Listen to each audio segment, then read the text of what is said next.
So today we honor the life of Ashli Babbitt and those who lost their lives at the Capitol at the hands of Capitol Police. Retribution is what we seek. And what is retribution? Retribution doesn't mean violence, it means accountability.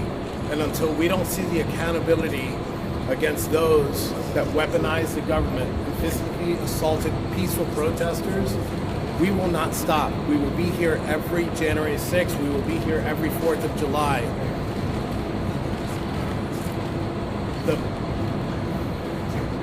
Something important for me to say is I want to thank President Donald J. Trump, because for me and the people behind me, we wouldn't have our lives back and our families would still be suffering at the hands of the Biden regime.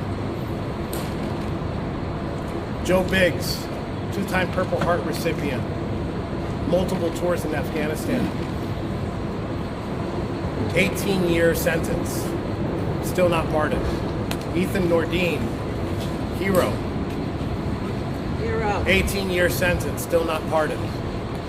Zachary Real, decorated Marine veteran, still not pardoned. Hero. Dominic Cazzola, 10 years, still not pardoned. Hero. And this isn't a play on Donald Trump. I think he's done an amazing job, and I think that there's so much going on. You guys saw what happened with Venezuela just earlier this week. But I think his appointees need to step up. Some of the J6ers behind me were arrested in January of 21.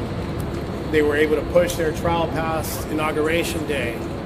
We're 1 year into this administration, and we haven't seen a single deep state arrest. So I call on Attorney General Pam Bondi to do her job. Your job, ma'am. Do your job. Do your job, ma'am. Or step down.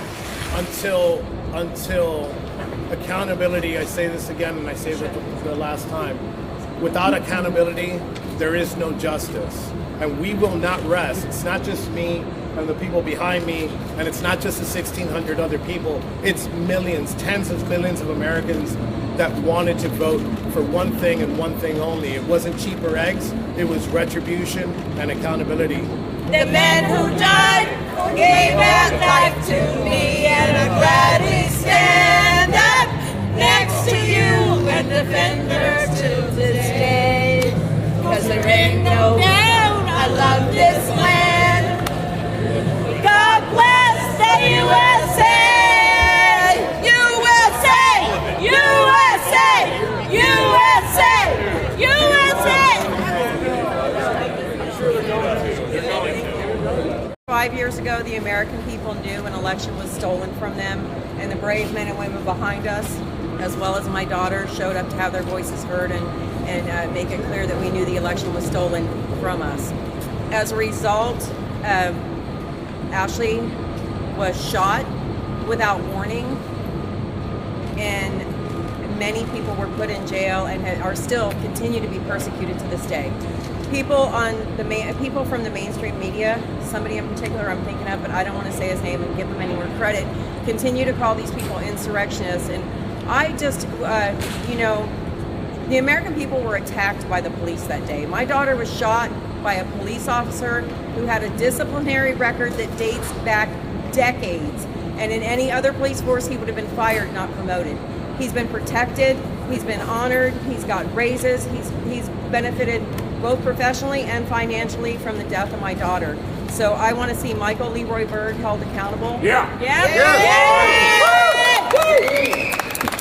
As well as Lila Morris, who ended the life of Roseanne Boylan. Yes. Then the mainstream media went on to tell lies about both my daughter and Roseanne. My daughter was a decorated war veteran. She served 4 tours of duty in the Middle East and served this country her whole young life. So I love Ashli. I miss Ashli every single day. And I appreciate everybody who remembers her and says her name. Also, I would not be able to leave today without saying free Tina Peters. Yes. She's our sister. Free Tina. Our sister, who is still in jail despite the fact she too has been pardoned by the President of the United States. Tina Peters did her job and she suffers to this day because of it. So free Tina Peters. Remember Ashli Babbitt, Roseanne Boylan, Kevin Greason, and Benjamin Phillips. God bless you. God bless America. And thank everybody for being here. Amen.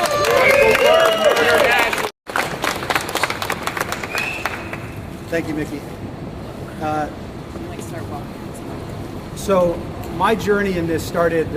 Thank you guys for being here. What I can say is that each and every person that you see here, plus Real America's Voice, they're here today to fix history. That is the goal. For too long we were lied about. For too long the mainstream media tried to tell you that these innocent people behind me try to take over our nation's government.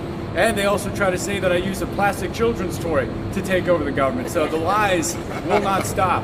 But we're here to set the record straight and start talking about truth, because the truth will set us free. My name is Robert Morris. I'm an airborne ranger, high school history teacher, and now a presidentially pardoned January 6th political prisoner here with my brothers and sisters. And we will not stop until we see justice. We weren't going to stop on the day of January 6th because the election was indeed stolen. We're not going to stop until the people are held accountable for that. We're not going to stop until the people that are responsible for the lobster trap that January 6th was are held accountable as well. We've got their names and numbers. But I'll tell you this, we're not just here to reference the Stop the Steal, we're also here to honor the sacrifice of Ashli Babbitt and her mother, okay? And the only name that needs to be repeated more than Ashli Babbitt's name is Michael Byrd, her murderer, who's walking free to this day. The only other name we're going to repeat more than Roseanne Boylan is her murderer, Lila Morris, who is also walking free. So until those two people get Maduro'd and everybody else that's responsible for January 6th is still in the election, we're not going to stop. We're here to fix history, set the record straight, and we're going to make America great again, whether they like it or not. Thank you guys very much. I just want to say we are calling for these people's families, Micki, these 4 people who died on January 6th, for their families to be made whole. We're looking for the 12 people who have not been pardoned to be pardoned. We definitely agree with Enrique Tarrio. We want accountability. I was given 7 years in federal prison. I was pardoned the night of President Trump's inauguration. I'm thankful to be here today. But we also want to talk about the medical neglect that Bart Shively received. He was a stage 2 non-Hodgkin's lymphoma cancer patient when he was arrested. He was denied medical treatment in the DC jails. He was released at stage 4 with no treatment, released stage 4 and died on June 22nd of this year. Under horrible circumstances. We want accountability for his death, for his murder, basically. I'll let Sarah talk about standing in the gap. We're thankful for you all being here. But we are going to continue to be here January 6th after January 6th, like they said. We are not going to let this go quietly. We want accountability for 2020. We want accountability for COVID. We want somebody to be arrested. They had no problem hunting us down like outlaws and like criminals. They sent FBI. They sent the domestic terrorism squad to my house. They sent the head of the Joint Terrorism Task Force to my house. They labeled me a Tier 1 anti-government extremist. I went to protest and was attacked by police at the Capitol. So we want accountability. We want those people's names released. We want them all held accountable. We want them fired. We still haven't seen the firings of the prosecutors from January 6th. We want all that. So we will continue to be here. We will raise hell peacefully, but we will continue to have our voices heard.